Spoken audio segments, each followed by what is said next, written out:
개혁의 개혁을 얘기하려고 그러면은 여러분들이 춘추전국 시대에 주목을 해야 된다. 그런 이야기는 제가 강의 때마다 끊임없이 강조를 합니다. 왜 그러냐 그러면 이 춘추전국 시대 때 약 500년이 넘는 550년간에 걸친 이 춘추전국 시대는 인간이 경험할 수 있는 모든 경우의 수를 다 경험한 시기다라는 말로 제가 간략하게 표현을 합니다. 왜 그러냐? 춘추시대 때 초기만 해도 여기 노란색으로 보이는 이 제후국들, 나라들이 기록에 남은 숫자만 140개 가까이 있었습니다. 140개. 요 100개가 넘는 나라들이 550년 동안 하나로 줄어드는 과정입니다. 그게 기원전 221년 진시황이 천하를 통일하는 겁니다. 기원전 770년부터. 그러니까 나라가 140개가 하나로 줄어드는 과정인데 어떤 일인지 안 일어났겠습니까? 어마어마한 수많은 경우의 수의 일들이 다 일어났고 중국 사람들이 바로 이 550년 동안 엄청난 경험을 합니다. 그리고 그런 경험들이 기록으로 남겨지고 유전자 속으로 물려받아 가지고 저는 뭐라고 말씀을 드리냐 그러면 중국 사람 DNA 속에는 춘추전국 DNA가 있다. 그렇게 얘기를 합니다. 그리고 여러분들도 잘 아시는 아들 자자로 끝나는 사람들은 다 이 시대 사람입니다.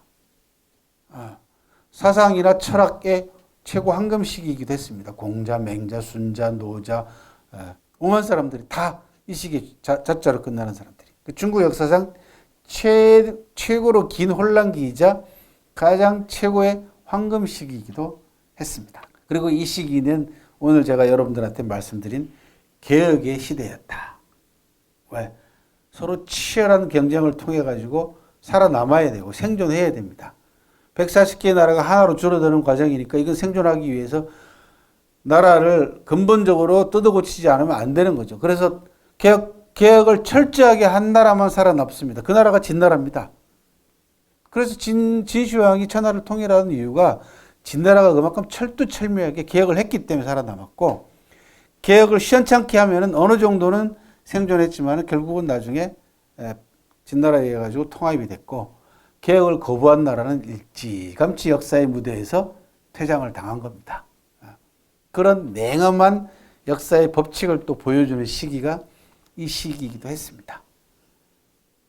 지금 한국이 우리나라가 안고 있는 가장 절체절명이 바로 이 개혁을 성공시키느냐 성공시키지 못하느냐가 가장 현재 절체절명의 과제로 지금 현재 다가와 있습니다. 그리고 지금 아마 극렬하게 저항할 겁니다. 개혁에는 항상 개혁의 본질은 뭐냐 그러면요. 어렵게 생각하실 거 없습니다. 이익의 재분배 과정입니다. 이익을 다시 나눠주는 과정입니다. 부를 다시 재분배하는 과정이 개혁이라고 생각하시면 됩니다. 인류 역사상 혁명은 여러 차례 성공을 했습니다. 혁명은 동서양을 막론하고 그런데 개혁에 성공한 사례는 지극히 드뭅니다. 혁명은 무력을 통해서 뒤집어 엎지 않습니까? 그러니까 누가 저항할 수가 없어요. 일단은 힘이 센 자가 일단은 뒤집어 엎어서 혁명합니다. 혁명하고 난 다음에 그걸 개혁하려고 했을 때는 온갖 방법으로 저항을 합니다. 특히 기득권 세력들은 저항할 수밖에 없죠. 왜? 자기 자신의 부를 내놔야 되거든요. 나눠 가져야 되거든요. 우리나라도 마찬가지입니다. 김대중 대통령 때부터 시작해가지고 노무현 대통령으로 이어지기까지 10년 동안의 개혁 과정이 얼마나 처절하게 저항했는가라는 걸 여러분들 잘 아시잖아요. 끊임없이 발목을 잡습니다. 지금도 지금 계속해서 발목 잡고 있지 않습니까? 그래서 요즘 그 SNS 떠도는 얘기 가운데 제가 제일 가슴속에 와닿는 공감하는 SNS의 한 멘트가 뭐였냐면 빨리 총선 와라. 빨리 총선했으면 좋겠다. 그게 가장 가슴속에 와닿습니다. 지난번 지방선거를 통해서 이미 민심이 얼마나 무서운가라는 것을 보여주었음에도 불구하고 여의도의 한량들은 여전히 정신을 못 차리고 있습니다. 그 가운데 개혁에 저항하는 세력이 어떤 세력인가는 여러분들이 너무 잘 아실 겁니다. 그렇죠? 이런 역사적인 남북관계의 변화에 있어서도 여전히 딴지를 걸고 딴죽을 겁니다. 비아냥거립니다. 이거는 도태시켜야 됩니다. 춘추전국 시대 때는 개혁의 시대다라고 하는 명제를 말씀을 드렸고 그 개혁의 시대에서 나타나는 이 시기의 현상들은 이미 제가 관포지교 설명하면서 똑같이 설명을 드렸습니다. 여러분 참고하시고요. 자, 개혁의 시대에서 가장 중요한 요소 가운데 하나는 리더의 리더십이 바뀌어야 되겠다라고 하는 게 첫 번째 요소고 두 번째는 리더의 리더십이 바꿔야 된다는 얘기는 뭐냐 그러면 그 리더가 지금까지 선택하던 인재 정책이 바뀌어야 된다라는 거하고도 또 일맥상통합니다. 왜? 개혁하기 위해서는 뛰어난 인재들이 절실하거든요. 그래서 인재관, 놀라운 인재관이 이 시기에 등장합니다. 그게 사불문이라고 하는 아주 놀라운 인재관이 진나라 목공이라는 사람이 사불문이라고 하는 인재정책을 실시함으로써 지금까지도 사람들 입에 오르내립니다. 네 개를 묻지 않겠다라는 거죠. 네 가지를. 그러니까 네 가지를 따지지 않겠다라는 뜻입니다. 사람을 인재를 기용하는 데 있어서 네 가지를 따지지 않겠다. 그러면은 첫 번째 뭘 따지지 않아야 되겠습니까? 지역, 예. 출신, 예. 뭐 지역 출신 똑같은데 이때 출신이라는 건 신분을 얘기합니다. 예. 이 젊은 친구가 얘기한 출신의 신분이라고 얘기합시다. 예. 그 다음에 이 당시에는 이제 학벌 같은 거 없었겠죠, 그죠? 예. 나이를 따지지 말아야죠. 예. 나이를 따지지 연령입니다. 또 한 가지는 놀랍게도 이 목공이 실시한 사불문 가운데 뭐가 들어있냐면 국적을 안 따졌습니다. 국적을 안 따졌습니다. 그렇게 해서 낙후된 진나라를 개혁으로 끌고 가기 위해서 진나라 목공이 실시한 사불문 정책 가운데서도 가장 놀라운 것은 외국 인재들을 기용을 하기 시작했다는 겁니다. 진나라는 서쪽에 처져 있었기 때문에 한쪽에 치우쳐 있었기 때문에 중원에 발전된 문물들을 수용할 수 있는 기회가 적었어요. 그러니까 중원에 있는 인재들을 수혈을 해가지고 중원의 선진 문물들을 받아들여야 될 필요성이 있지 않습니까?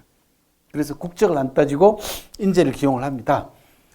그렇게 해서 공손지라는 사람의 추천을 받아가지고 백리애라고 하는 외국의 인재를 스카웃을 했더니 이 백리애가 또 건숙, 맹명시, 서글굴, 백을병 이런 또 다른 인재들을 추천함으로써 진나라 목공 때 외국 인재들을 대거 기용을 하게 됩니다.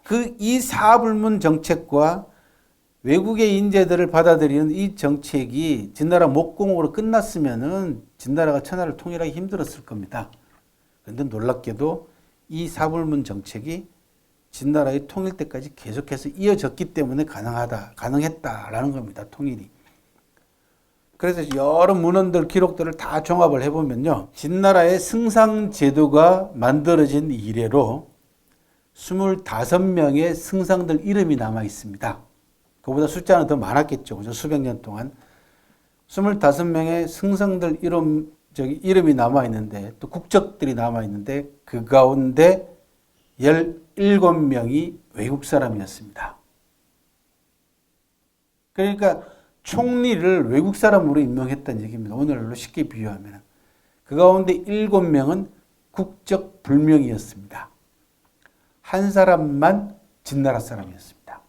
그럼 국적 불명이라는 얘기는 진나라일 확률이 많겠습니까? 아니면 외국일 확률이 많겠습니까? 외국일 확률이 많습니다.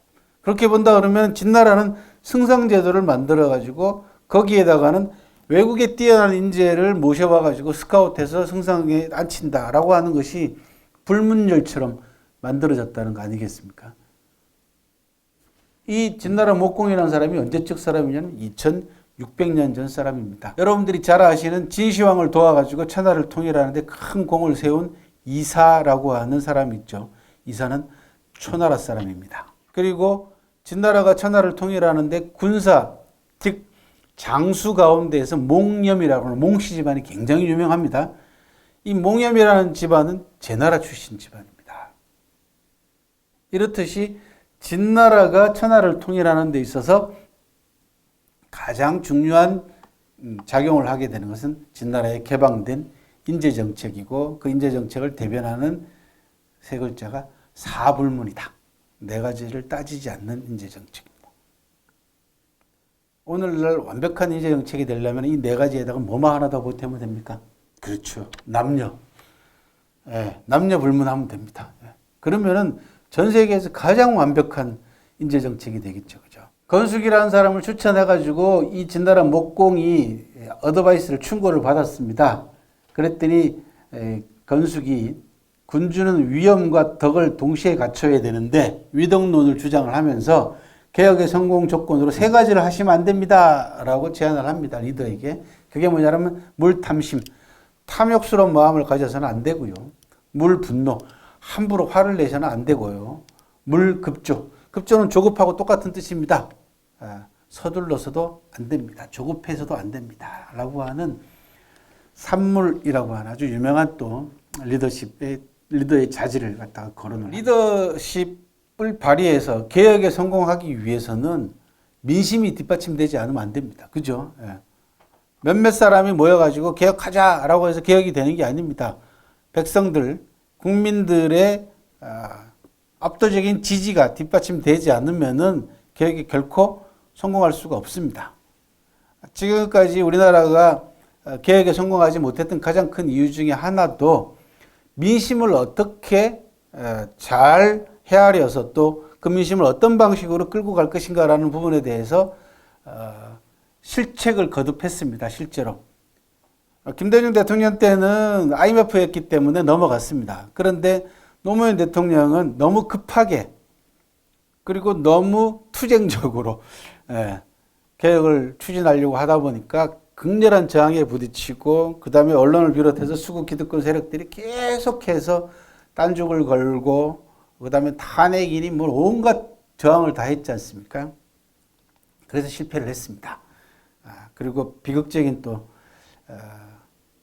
삶을 또 마감을 하기도 했지 않습니까? 그런 것들이 밑거름이 됐기 때문에 지금 이제 점점 성공 확률이 높아지는데 또 한 가지 여러분들이 생각하셔야 될 게 뭐냐 그러면은 노무현 대통령이 그 개혁하기 위해서 여러 가지 방안들을 제시를 했는데 그 가운데 여러분들 주목하셔야 될 게 딱 한 가지 더 있습니다. 향후 앞으로 우리나라가 필요합니다. 그게 뭐냐 그러면 천도 문제입니다. 수도 옮기겠다 그래가지고 그때 난리가 났지 않습니까? 수도를 옮기겠다고 했더니 헌법 소원까지 올라가가지고 무슨 관서법을 그죠? 헌법재판소에서 조선시대 때부터 시작해가지고 한양이 수도였기 때문에 수도를 못 옮긴다라고 이렇게 논리를 갖다 들이댔지 않습니까? 말도 안 되는 겁니다. 이게 뭐냐 그러면 기득권 세력들이 그만큼 저항을 한다는 얘기입니다. 헌법재판관들도 전부 다 기득권 세력들이라는 겁니다. 그러니까 명문법으로 판시를 해야 될 부분을 명문법이 아닌 관습법으로 간섭적으로 우리가 500년 전에 한양을 수도로 조선이 삼았기 때문에 여기는 우리 수도다 이제. 그러니까 수도는 못 옮긴다는 얘기예요. 그렇게 해서 개혁이 좌절된 겁니다. 이게 무슨 말씀을 드리냐 그러면 개혁의 제일 마지막 단계는 뭐냐 그러면 천도입니다. 진나라가 천하를 통일할 수 있었던 가장 큰 원동력 가운데 하나가 뭐냐 그러면은 천도의 성공입니다. 5차례 도읍을 옮깁니다. 점점 더 중원 지역으로 오늘날 서안 쪽으로 계속해서 천도를 옮겨가는데 천도를 왜 극렬하게 반대하냐 그러면요. 수구 기득권 세력들의 기반을 빼앗아 버리는 거 아닙니까? 강제적으로 옮겨버리고 나면은 이 민심을 어떤 방식으로 끌고 가고 어떻게 교화하고 어떻게 설명하고 하는 게 굉장히 중요합니다. 그래서 지금 위나라의 문우라는 사람 예를 들어드린 이유가 거기 있습니다. 위나라 문우라는 사람은 전국시대 때 개혁을 주도한 인물인데요. 각 분야의 전문가들을 초빙을 해가지고 개혁을 합니다. 이 사람이. 여기 보시면 이괴는 경제 전문가, 행정 전문가인 서문표, 그 다음에 군사 전문가인 오기, 군사 전문가인 악양, 그 다음에 교육 전문가인 자하, 행정 전문가 인자, 전자방, 교육 이런 사람들이 나옵니다. 기라성 같은 인재들을 초빙을 해가지고 개혁을 갖다가 추진을 하는데요. 재미난 일화가 있습니다. 그게 뭐냐 그러면 단간목이라는 사람이 있습니다. 이름이 안 나와 있는데 단간목이라는 사람을 위문호가 초빙을 해가지고 집을 지어주고 거기에 모셔서 살게 합니다.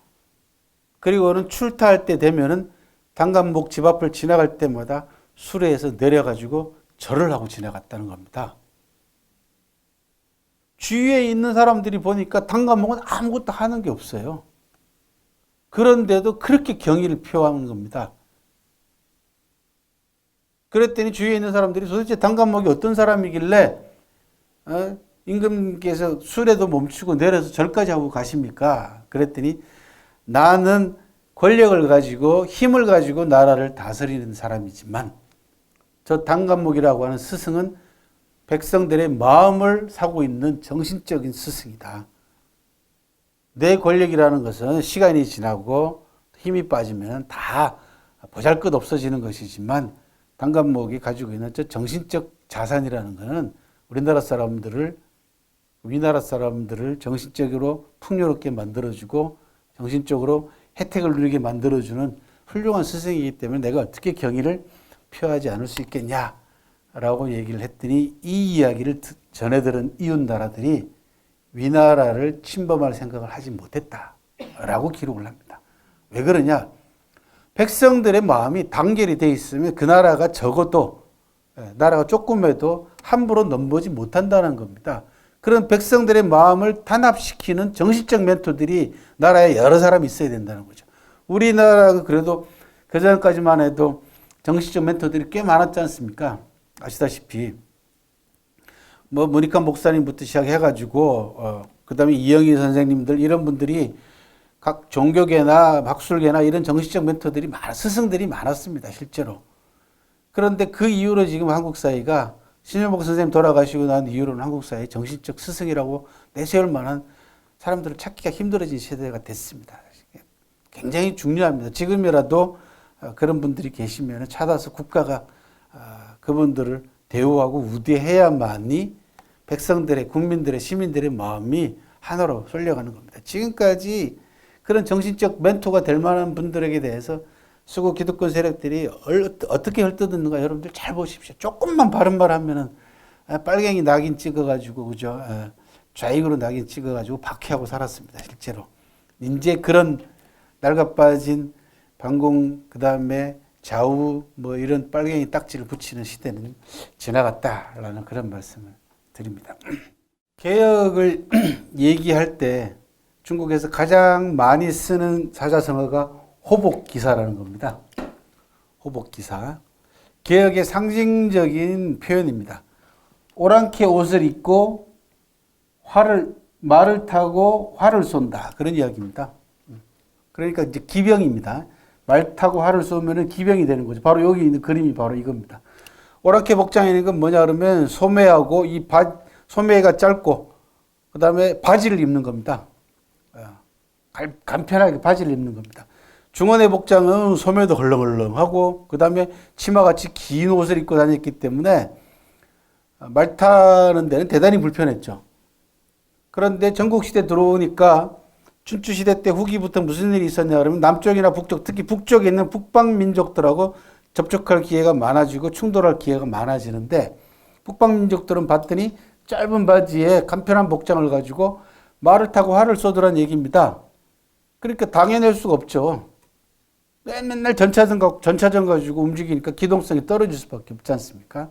그래서 조나라 무령왕이라는 사람이 즉위해가지고 조나라를 개혁을 하려고 마음을 먹고 보니까 제일 급선무가 뭐냐 했더니 생활 방식 그 다음에 의복 제도를 바꿔야 되겠다라고 결정을 합니다. 그래서 오랑캐 복장에다가 말 타고 활을 쏘는 호복 기사라고 하는 개혁 정책을 실시를 합니다. 그렇게 해서 확고한 개혁 논리로 무장을 해가지고 가장 중요한 것은 의식과 습속을 개혁하는 것 이런 부분들을 강조를 하고 그리고 지배계층으로 하여금 솔선수범하게 만듭니다. 개혁이 성공하기 위해서는 지배계층이 개혁에 앞장서야 됩니다. 그런데 대부분 다 지배계층들이 개혁에 저항하다 보니까 개혁이 실패하는 경우가 많지 않습니까? 그래서 이 무령왕은 누구를 설득하냐 그러면 자기 숙부를 설득합니다. 숙부가 완고하게 저항합니다. 처음에는 오랑캐 옷을 입으라 그러니까 숙부가 난리도 아닙니다. 법을 바꾸려면은 100배 이익이 나지 않으면 법을 바꾸지 않는 법이다. 이래가면서 조상이 물려준 옛날 대대로 내려오는 법을 어떻게 함부로 바꿀 수 있냐? 못 바꾼다. 직접 무령왕이 숙부한테 찾아가서 신신당부합니다. 그리고 조나라 상황이 이러이러한 상황인데 지금 법을 바꿔서 개혁하지 않으면은 저 나라의 생존이 위험해진다. 그렇게 해서 아주 철저한 논리로 숙부를 설득을 해서 숙부가 오랑캐 옷을 입고 조정회의에 나타나게 만듭니다. 그러니까 원로를 대표하는 이 왕의 삼촌이 오랑캐 복장을 입고 나타나니까 다른 사람들은 말해서 뭐 하겠습니까? 그래서 개혁을 성공시키기 위해서는 설득이 필요한데 그 설득의 대상은 기득권 지배계층들이 가장 중요합니다. 그 사람들을 설득해야만이 개혁에 성공하는데 성공합니다. 개혁을 성공시킬 수가 있습니다. 그 전에 우리나라 개혁들은 뭐 노무현 대통령이 대표적이었는데 이게 충돌했거든요. 자꾸 맞서다 보니까 갈등만 일어나게 되고 국민들도 피곤해하고 지쳐버리는 바람에 이제 실패했던 그런 경험이 있거든요. 아까 말씀드린 대로 그 수도 이전 문제에 대해서도 충분한 시간을 갖고 국민들을 설득하고 여론을 환기시켜서 차근차근 움직여 나가야 되는데 너무 급하게 서두르는 바람에 결국은 헌법소원까지 가가지고 헌법재판소에서 판결이 나는 바람에 일부 정부 기관만 현재 이전된 상태 아닙니까? 그러니까 지금 낭비예요. 왜냐하면 세종시에 있는 공무원들이 국정감사 같은 거 하면은 맨 여의도로 기차 타고 차 타고 올라와야 되거든요. 그게 한 해 수백억씩 낭비가 된답니다. 원래는 입법부가 글로 가야 되거든요. 원래 계획에 따르면 국회도 글로 가려고 했거든요. 근데 거기에 저항했던 겁니다. 당연히 국회의원들이 당연히 저항을 했고요. 우리나라 기존의 보수 수구 세력들이 아주 격렬하게 저항을 했습니다. 그 가운데 제가 아는 아주 유명한 사람도 있습니다. 자기가 마치 그거를 천도를 막은 것처럼 막 자랑하고 다니는 그런 유명한 사람 한 사람이 있습니다. 제가 그럴 때마다 아이고 나라를 생각하고 국민을 생각한다 그러면은 이 천도가 이루어졌어야 됩니다. 그나마 지금 여러분들 전국 각지의 혁신 도시들 있지 않습니까? 공공기관들이 지방으로 이전을 해가지고 여기 나주도 그렇고 여기 완주 쪽도 그렇고 진주도 그렇고 각 지역으로 전부 다 혁신 도시들이 다 그래도 공공기관이 이전을 함으로써 균형이라는 게 뭐 말도 안 됩니다만 아직까지는 그나마 지금 이렇게 가고 있고 그리고 그 계획은 이미 옛날부터 서 있던 계획이기 때문에 지금 집권 여당 대표가 뽑히자마자 공공기관 이전 얘기가 바로 나왔던 거 아닙니까? 그랬더니 야당에서 지금 야당하고 있는 쪽에서 난리가 났죠. 그랬더니 지역에 있는 자기 지역구 사람들이 또 난리가 난 겁니다. 왜냐 그럼 내려와야 되거든요. 경상도로도 내려가야 돼, 경북도 내려가, 경남도 내려가야 되는데 이작자들이 막 이전 못한다고 하면 안 된다고 난리가 나니까 이쪽에서 거꾸로 이제 내려와야 되니까 또 욕을 하고 하는 그런 사태가 벌어졌습니다. 이게 오래전에 세워놨던 계획들입니다. 정부 기관의 지방 이전 문제는. 그래서 이런 것들이 착실하게 하나둘씩 실천으로 옮겨지게 되면은 국토의 균형적인 발전 그리고 수도권으로 지나치게 지금 집중되어 있는 서울 경기 지역에만 2천만 명이 넘어 살고 있으니까 이건 비정상입니다. 그거는 전략적으로도 다행히 지금 평화 분위기로 가고 있으니까 망정이지 만약에 전에처럼 전쟁 분위기가 뭐 그런 분위기 나고 하면은 수도권만 공략하면은 우리는 끝장나는 거거든요. 그죠? 2,100 명이 거기 모여 살고 있으니까. 자, 처음 말씀드린 이제 임목득신에 관한 이야기를 좀 말씀을 드리도록 하겠습니다. 자, 개혁의 성공 요건은 여러 가지로 말씀드렸죠. 그죠? 아까 말씀드린 대로 리더, 그 다음에 인재 문제, 그 다음에 지배계층들을 설득할 수 있느냐 없느냐의 문제, 이런 몇 가지 요소를 말씀을 드렸고, 이번에는 백성들의 믿음을 어떻게 얻느냐의 문제입니다. 그러니까 아무리 좋은 법을 가지고 개혁을 하려고 해도 백성들이 그 법을 따라주지 않으면은 절대로 시행되지 않습니다. 그래서 진나라의 개혁을 성공시킨 중국 역사상 최고의 개혁가라고 평가받고 있는 상황이라는 사람이, 상황도 외국 사람입니다. 상황도 진나라 사람이 아니고 위나라 사람입니다. 상황이 진나라 효공이라는 사람이 천하의 인재를 구한다라고 해서 구현령을 내립니다. 인재를 구하는 방을 붙입니다. 이게 구현령이라고 합니다. 그죠? 이런 중국 역사에서는 이 구현령이 여러 차례 내려갑니다. 조조도 구현령을 내린 적이 있고, 한나라 때 들어오면 한나라 무제도, 천하의 인재들을 고루고루 내가 스카우트하고 싶다, 구하고 싶다 해서 인재를 구하는 구현령을 내리는데요. 이 구현령에 따라 가지고 상황이 위나라로부터 진나라로 들어옵니다. 들어와 가지고 효공을 만나 가지고 개혁 정책을 총 책임지는 좌서장이라고 하는 벼슬을 받아 가지고 개혁에 돌입을 합니다. 그래서 법도 바꾸고 백성들을 위해서 뭔가 정책을 하려고 하는데 도대체가 시행이 안 되는 겁니다. 그래서 가만히 상황이 도대체 왜 시행이 안 될까? 왜 백성들이 따라주지 않을까? 라고 봤더니 법을 안 지키는 사람들이 누군가 봤더니 지배계층이더라. 그런 이야기입니다. 그래서 상황이 유명한 말을 합니다. 법지 불행은 자상법냐다. 법이 시행되지 않는 것은 위에서부터 법을 어기기 때문이더라. 라고 하는 유명한 말을 합니다. 백성들이 또 법이 바뀌었어? 뭐 지들도 안 지키는데 우리가 뭘 지켜? 이렇게 된 겁니다. 당연하지 않습니까? 우리나라도 지금 그런 부분들이 지금 가장 심각한 폐해가 그거 아닙니까? 지들은 법조항을 가지고 온갖 방식으로 법을 농단하고 자기 기득권 세력을 지키기 위해서 가전 편법과 불법을 동원하고 정말 시정 잡배만도 못하게 소위 얘기하는 법관들이라는 사람들이 지금 그러고 있는 거 아닙니까? 지금 이게. 그리고는 자기들은 마치 그 선택받은 인간인 것처럼 선민의식을 갖고 있어요. 우리나라 법관들이. 그래서 계속해서 제가 강의 때마다 말씀을 드리지 않습니까? 공부만 잘한 놈들 때문에 문제가 발생한다. 공부만 잘하는 놈들 때문에. 이 공부만 잘하는 놈들 거기 딱 득식을 하잖아요. 그죠? 세상 물정도 모르고 사람들하고 소통할 줄도 모르고. 그나마 여러분들이 그 사법고시 입학해가지고 사법연수원 들어가면은 어떻게 분류하는지 아세요? 판사하고 검사로 분류를 하지 않습니까? 공부를 잘하는 상위권만 판사예요. 그 다음에 그 밑에는 검사고 그 밑에는 변호사로 나와야 됩니다. 그러니까 일찍 변호사로 나오면 변호사들은 그래도 세상 사람들하고 접촉을 하고 사니까 조금 나아지는 편이죠. 그죠? 그러니까 제일 위에 이 판사들이 문제는 제일 성적이 좋은 사람들이거든요. 이게 거기 가서도 또 성적 순으로 잘라요. 또 이게. 우리나라 군대도 똑같답니다. 군대도 육사, 공사, 해사들 보면은 공부 잘해야지. 예. 그리고 인맥도. 공사 같은 경우는 이제 전투기를 몰아야지 승진할 수 있거든요. 엘리트 코스를 밟습니다. 근데 그 전투기를 몰 수 있는 자격은 뭐냐? 성적순이야. 몸에 큰 하자가 없는 한은 일단 성적이 좋아야 돼요.